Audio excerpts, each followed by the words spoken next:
our local electeds in Queens, gave him the tour, and Ron Kim, and he gave them the tour, and he was so moved that he agreed to decriminalize sex work, like, fully, according to his public statement, but then he just keeps saying more cops for everything. And then also, as someone who's, like, Central Asian, it's just peripheral to me, on, like, especially the East Asian, like, the attack. Andrew Yang. But it's also, like, as a Jewish person, Yang, his foray into, like, Jews was, hey, here's an article, I'm going to outline all the 4 things that are important to you. Money. Foreskin. Israel.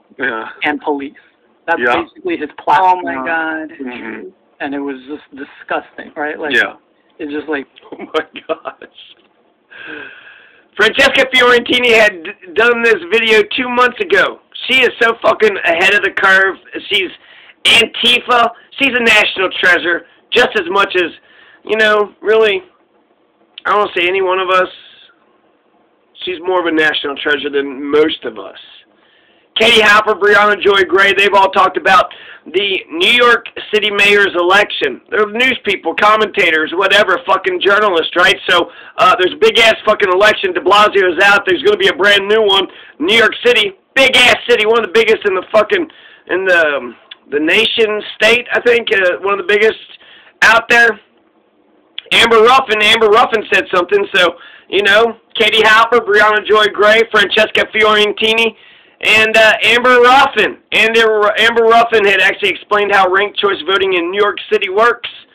And apparently you can't vote incorrectly, but the guy said, can I do a write-in vote? And it was like, yeah, I guess it's legal. And then he goes, okay, and he wrote in de Blasio. And the joke was, I guess you can vote wrong in the ranked elections. You could have ranked any of it because they were all like, rank us, the 4 people, rank us. He's like, I don't want to make any, I'll just write in de Blasio. He can't. You did it wrong. You did it wrong. And I do fear a lot of New Yorkers are going to do it wrong. They just had a poll, and a lot of people, New Yorkers, did it wrong. They voted for one fucking candidate like a douchebag. You could vote for 5. There's 13 candidates. You vote for all the ones that you like. But it does actually say that, I mean, conservative fucks, fuck them, right? They don't know how to fucking vote the thing, so fuck them. They don't know what they're doing. And then progressives, I think we should just really talk about what the fuck it is, because my 5 is, number 1, number 2 is Paperboy, number 1, Jocelyn Taylor. Jocelyn Taylor and Paperboy, because they're long shot, they might have a chance because of ranked choice voting. I like them better because they're more honest and more genuine, and maybe because they're long shot, they could be more honest, but you know what? I believe in their intentions, and I believe that they're good people, and I believe that they mean what they're saying when they talk about UBI or police reform or shutting down Rikers Island. But number 3 is Diane Morales. So I have a top-shelf, top-tier candidate, right? Diane Morales is my 3rd choice, but I could vote for Paperboy. I could vote for Jocelyn Taylor without fearing that my vote's going to get thrown away, because if, you know, the moment that Jocelyn Taylor or Paperboy becomes the last place finisher, their votes, they are knocked out, and then their votes are redistributed to the other candidates, to the 2nd, 3rd, and 4th place, you know, slots that other people had voted for. So therefore, that you could vote for who you believe in without compromising who you think could actually win. You know, I believe in them, but I don't know if they can win or not. You could vote for the person regardless if you think they can win or not. You could vote for the one that you think is best, which is the whole fucking beauty of ranked choice voting. So I was just thinking about ranked choice voting.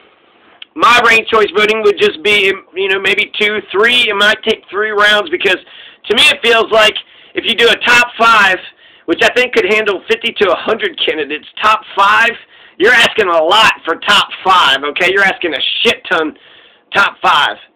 I think I can dwindle 50 candidates down significantly with the top 5.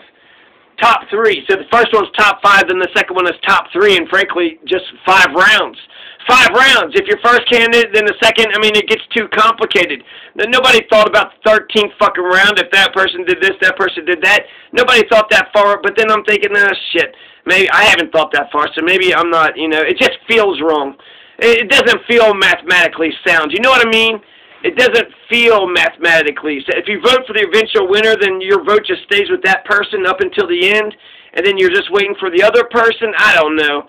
I just feel like if you did top 3, pick the top 3, pick the top 5, then you only have 3 rounds where you knock the bottom 3 out. But then if you're only knocking the bottom one off, does that mean if you're a long shot candidate, you should actually aim to be, the worst place finisher, because your number 2 and number 3 votes are going to be the ones that's redistributed? Oh, man. Maybe that's the beauty of ranked choice. There's just so many ways to think about it. No, not really. You want the top 5. You want 5 that you like and that you approve of, and then rank them in order of the best way that you think that they are, who you actually like the best. Regardless if you think they have a chance or not. If they're long shot and you don't think they have a chance, rank them up higher. Rank them up there real high. So, because New York City's ranked election is picking the top 5, they don't get rid of all the under 5%. Top 5, it's too many. 13, they're picking the top 5 out of 13, so they'll definitely figure out the winner. But I feel like, and it's just a gut feeling, so I haven't done any, long-term algorithms or computer fucking generated whatever. But you're picking top 5, so therefore there should only be 5 rounds of knocking the last place finisher out. Let's assume my way actually works. You could do it 2 ways, but let's go with my way and let's do, New York City's. My way, you knock the 5%, everybody that's under 5%, so you would knock 4 of them off. 4, that's 13, that leaves 9. You're picking the top 5, so if you have 5 fucking rounds, that leaves 4. That leaves 4. And I feel like if you didn't figure out a number 1 finisher and you got 4 candidates left, well then that's going to be a hell of a fucking runoff campaign now, isn't it? Now you got 4. You got to pick top 3 out of 4, and that's guaranteed to work. So, and I think that you could actually see a majority winner, right? It might come down to 4, or maybe you'll see the one motherfucker that's going to, just clean house and, they don't have to go 13 rounds. It went 13 rounds. Doesn't sound like a lot of confidence went in this person if it had to go all the rounds. Well, once we got rid of everybody and then there was only 2 people, well, the other guy won by 1. Well, what the fuck did we just figure out then? So my way is to wipe out the 5% and then to do the 5 rounds. So it's actually technically 6 rounds. But, whatever. So 6 rounds. If we do the New York City way, they're going to do, it would be 5 rounds. 5 minus 13 is 8. You still got 8 candidates. And so they'll just keep on going, right? They just keep on doing it. So they just keep on going until there's a majority winner. And I feel like at some point you got to stop and say, no, nothing. I mean, maybe if you get to round 13, and there's still not a fucking, how is that possible? There's only 1 motherfucker left at round 13, right? You've eliminated everybody. And there's only 1 candidate left, and he still doesn't have a majority. How the fuck did that happen? It just feels like it. 13 rounds, that's too many rounds. That's too many fucking rounds. But then, shit. If it's just the bottom 5, then that means the other motherfuckers who did better than the bottom 5, their 2 and 3 choice votes don't even fucking matter. And really, if you're a long shot candidate, I'm telling everybody to put me in your top 5 somewhere. Consider me for your top 5. Of course I'd want number 1, yeah, no shit. But because I'm, I understand ranked choice voting and the whole fucking point, put me in your top 5 because it'd be the person, not just the one with the most number 1s, it'd be the ones with the most number 5s, 4s, 3s, and 2s. So the one that has the most wide, far and wide and deep and far support. The one that is, not enthusiastically beloved by 10% of the population, but one that is just universally, respected. Not maybe adored, not maybe, put on a fucking, pedestal and worship the motherfucker, but universally respected by everybody. So, it just doesn't feel right. It doesn't feel mathematically sound. Just the top 5, it should go 5 rounds, right? That's the way, that was just my pencil sketch of the way that I would do my own instant runoff voting. But New York City, this is awesome. I'm glad y'all got ranked choice elections. And a part of me says, you know what? Let the conservative win. Let the motherfucking conservatives win.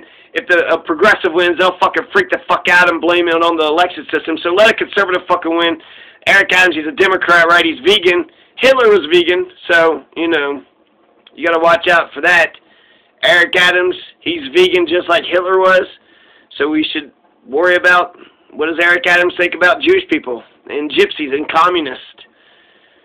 But my point was he's liberal on some things. He's liberal on some things. He's a cop, so he's a fascist, right? But is he a right-wing fascist or a left-wing? Is he a right-wing fascist or a left-wing fascist? The only thing that can stop a right-wing fascist is a left-wing fascist. What, you just going to let a motherfucker beat the shit? You're just going to let Nazis beat the shit out of motherfucking innocent people and the motherfuckers ain't supposed to stand up? No, that's exactly... In the Holocaust, if the Jews would have got, you know, stood up, beat the Nazis down, or shot the Nazis, that would be fascism meeting with fascism. Anti-fascists are the Americans in World War II. Somebody was like, what's that look like? It looks like the Americans in World War. Leftist fascism looks like the Americans in Antifa. Antifa is leftist fascism. Mao Zedong and Stalin are fucking, you know, fascists as fuck. Fascists as fuck, and they'll pretend, oh, no, because of something or something or something. Violence or, you know, do what he says or violence happen. That's fascist. That's fucking fascist. Where am I going with this? I don't know. New York City mayor. I was just thinking, if it goes past 5, you know, rounds, it might not be mathematically sound. But then it might be. So, you know, maybe this is all for nothing.